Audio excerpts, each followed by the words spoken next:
पुण्यातील नारायणगावाजवळ झालेल्या अपघातात 9 जणांचा मृत्यू झालेला आहे, तर 7 जण हे गंभीर जखमी झालेले आहेत। प्रवासी वाहतूक करणाऱ्या जीपला मागून टेम्पोने धडक दिली आहे आणि समोरील बसवरती ही जीप धडकलेली आहे। या अपघातामध्ये जीपमधील 9 जणांचा मृत्यू झालाय।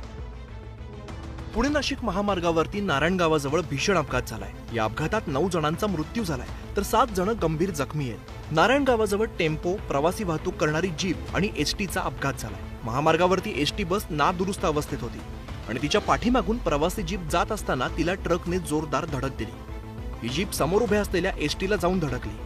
हा अपघात इतका भीषण होता की जीपचा चक्काचूर झालाय। बस जी नाशिक टू महाबळेश्वर जात होती ती फेल झाली, ती बंद पडली, ती रस्त्याच्या कडेला उभी करण्यात आली आणि ही मॅक्झिमो गाडी तिच्या मागे होती आणि ह्या मॅक्झिमोच्या मागे एक हरियाणा पासिंगचा एक आयशर टेम्पो होता। त्या टेम्पोनी ह्या मॅक्झिमो गाडीला धडक दिली आणि ती त्या बसवर आदळली आणि त्यातनं हा ॲक्सिडेंट झाला असून ह्याच्यामध्ये 9 लोकांचा मृत्यू झालेला आहे। ओव्हरटेक करण्याच्या प्रयत्नात टेम्पोने जीपला धडक दिल्याची प्रत्यक्षदर्शींची माहिती आहे।